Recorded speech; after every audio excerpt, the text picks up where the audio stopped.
नमस्कार, मी doctor Varun Vijendra Nagori, consultant medical oncologist and director, Marathwada cancer hospital and research institute, Chhatrapati Sambhajinagar, Maharashtra.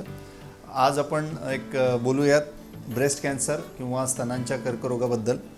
स्तनांचा कर्करोग हा सर्वसाधारण आता आपल्या सगळ्यांना माहिती आहे. भारतातील आणि जगातील आढळणाऱ्या सर्व प्रकारच्या कर्करोगांपैकी सर्वाधिक प्रमाणात आढळणारा कर्करोग हा स्तनांचा कर्करोग मानला जातो.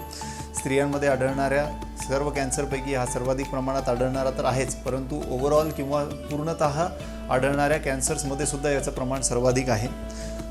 स्तनांच्या कर्करोग होण्याबद्दलचे जे महत्त्वाचे धोकादायक घटक आहेत किंवा ज्याच्यामुळं हा कॅन्सर होऊ शकतो, हा कर्करोग होऊ शकतो, असे काही महत्त्वाचे घटक आहेत. त्याच्यात महत्त्वाचं आहे अनुवंशिकता किंवा आपल्या घरातील कोणत्याही स्त्रीला किंवा कोणत्याही रुग्णाला याचा त्रास झाल्यानंतर त्यांच्या फर्स्ट डिग्री रिलेटिव्स किंवा त्यांच्या जवळच्या नातेवाईकांना याचा होण्याचा धोका अधिक प्रमाणामध्ये असतो.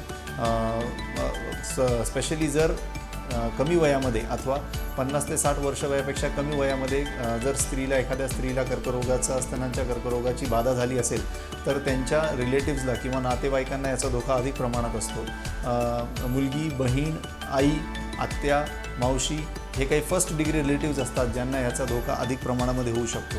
तसेच ज्या स्त्रियांना ब्रेस्ट कॅन्सर झालेला आहे त्यांच्या घरातील पुरुषांना, त्यांच्या इमिजिएट नातेवाईकांनासुद्धा प्रोस्टेट, मोठ्या आतड्यांचा कर्करोग, इतर प्रमाणातले काही कर्करोग आहेत ज्यांचा धोका काही प्रमाणामध्ये वाढू शकतो. या सगळ्याबद्दलच्या जेनेटिक टेस्ट आता उपलब्ध आहेत, ते आपण करू शकतो. इतर रिस्क फॅक्टर्स किंवा इतर धोकादायक घटकांपैकी महत्त्वाचं म्हणजे स्तनपान.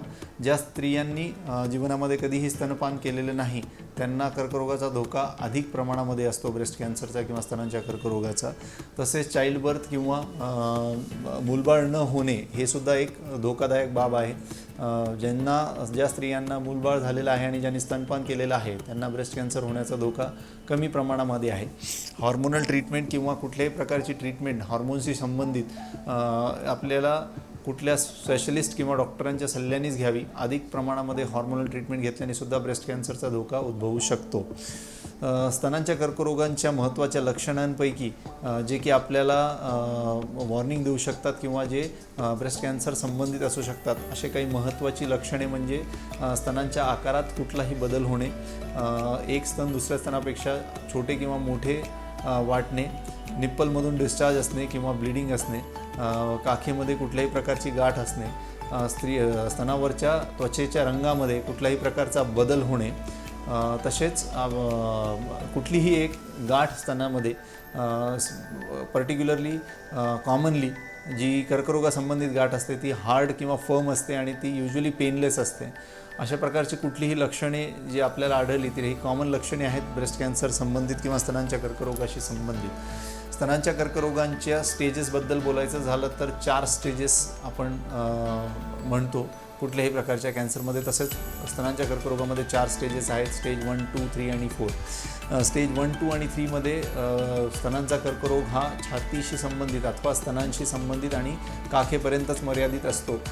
स्टेज 4मध्ये त्याचा प्रसार हा इतर भागामध्ये शरीराच्या होऊ शकतो, जसे की फुफ्फुस आहे, लिव्हर आहे, ब्रेन आहे, हाडांमध्ये आहे, इतर प्रमाणामध्ये त्याचा स्प्रेड होऊ शकतो. त्याला आपण स्टेज 4 म्हणतो. स्टेज 1, 2 आणि 3मध्ये ट्रीटमेंट किंवा विविध उपचार पद्धतींनी रुग्ण ह्या रोगातून पूर्णतः बरा केला जाऊ शकतो.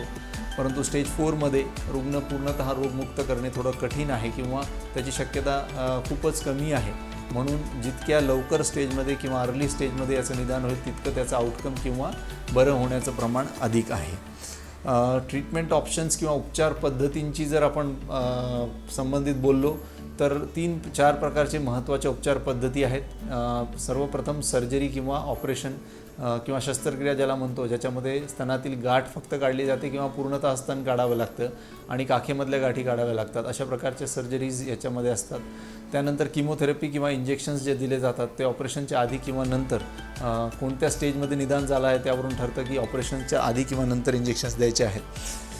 रेडिएशन थेरपी किंवा छातीला जो शेक दिला जातो ऑपरेशनच्या नंतर 2ऱ्या किंवा 3ऱ्या स्टेजच्या पुढे रेडिएशन थेरपी वापरली जाते. आणि हॉर्मोनल थेरपी किंवा ट्रीटमेंट संपल्यानंतर ज्या स्तनांच्या कर्करोगाची पुनरुत्पत्ती लवकर होऊ नये याच्याकरता हॉर्मोनल थेरपीचाही खूप मोठ्या प्रमाणामध्ये उपयोग होतो. तर आतापर्यंतचं जर आपण ब्रेस्ट कॅन्सरचा इतिहास बघितला किंवा आउटकम्स त्याचे जर बघितले तर सुदैवाने जरी आता याचं प्रमाण वाढत असेल तर त्याचं बरं होण्याचं प्रमाणही तितक्याच प्रमाणात वाढलेलं आहे. आपल्याला जरी आज ह्याचे प्रमाण खूप अधिक दिसले पॉप्युलेशनमध्ये तरी बरे होणाऱ्या रुग्णांचे नंबर्सही तितकेच अधिक आहेत. जितक्या लवकर स्टेजमध्ये किंवा अर्ली स्टेजमध्ये डायग्नोसिस होईल तितक्या लवकर याचं आउटकम चांगलं येतं. स्टेज 1 स्टेज 2मध्ये जवळपास 90% 90-95% पेशंट पूर्णतः बरे होतात. स्टेज 3 स्टेज 4मध्ये बरं होण्याचं प्रमाण कमी आहे, म्हणून लवकरात लवकर याचं निदान होणं आवश्यक आहे. स्त्रियांनी स्तनांच्या संबंधित कुठलीही तक्रार असेल तर त्याबद्दल खूप लाज न बाळगता, त्याबद्दल खूप जास्त मनामध्ये भीती न बाळगता मोकळेपणाने समोर यावे. नातेवाईकांना किंवा डॉक्टरांना किंवा एक्सपर्ट्सला याबद्दल त्यांनी जाणवून द्यावं, जेणेकरून त्यांना अशा संबंधित दुर्दैवानं कुठलाही त्रास असेल तर तो लवकरात लवकर त्याचं निदान होईल आणि आपल्याला त्याची ट्रीटमेंट पूर्णपणे करता येईल. धन्यवाद.